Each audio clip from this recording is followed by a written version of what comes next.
3.2 Reactivity of metals。下半部分呢度咧會教點樣砌 chemical equations 先嘅。咁呢個咧就係讀 Chem 嘅基本功之中嘅基本功嚟㗎啦。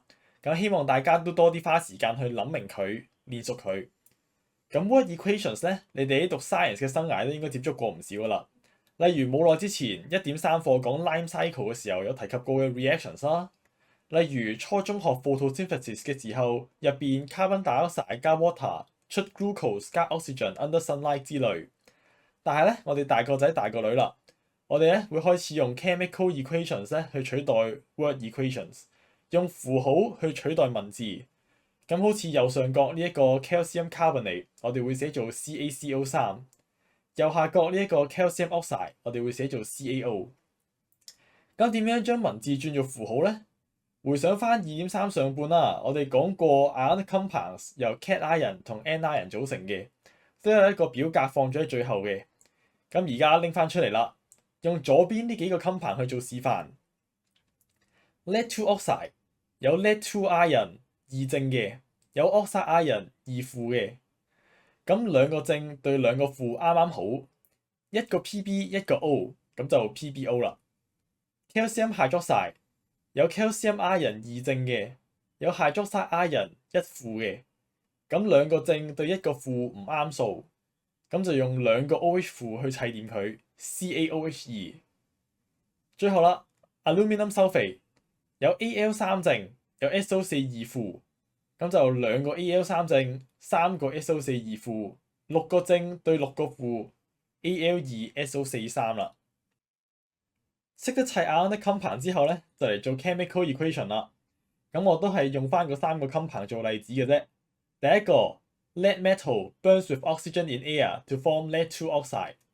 咁寫條式出嚟啦 ，Pb 加 O2 出 PbO。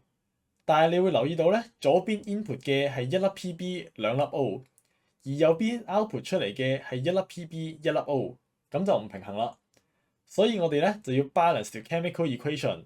將 PbO 乘2，與此同時將左邊嘅 Pb 都乘埋2，咁就齊數啦。左邊兩粒 Pb 兩粒 O， 右邊兩粒 Pb 兩粒 O， 咁就為之 balance 好啦。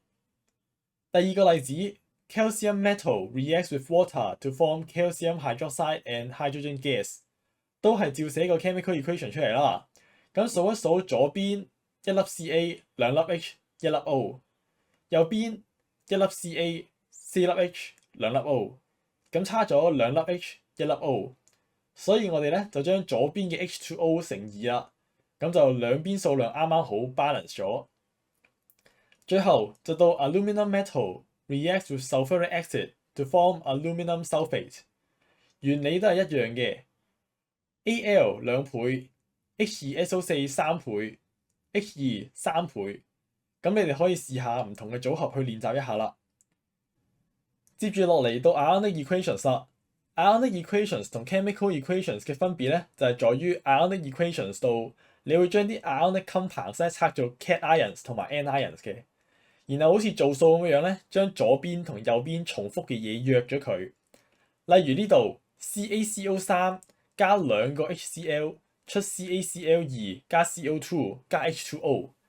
我哋咧就將 CaCO3 拆開佢，變成 Ca 二正同埋 CO3 二負，將 CaCl2 拆開變成 Ca 二正同埋兩個 Cl 負，咁就會發現咧 Ca 二正同埋 Cl 負 react 前同 react 後都係冇變過嘅，冇參與到個 reaction， 咁就可以省略咗佢啦。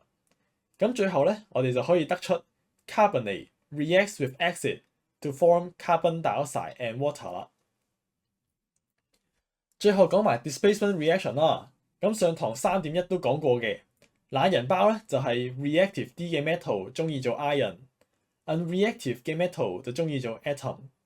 所以例如我哋用 zinc metal 加 copper solution 同埋 zinc solution 加 copper metal 去做例子嘅時候，左邊嘅例子 zinc metal 咧就會 displace copper ions 去 form zinc ions 同埋 copper metal， 而右邊嘅例子咧就係 no observable change 啦。因為 zinc 比 copper 更加想做 ion， 而 copper 比 zinc 係更加想做 metal 嘅。咁 reactive 啲嘅 metal 中意做 ion， unreactive 嘅 metal 中意做 atom 呢一點咧要特別留意嘅，因為我哋下一課會再用到噶啦。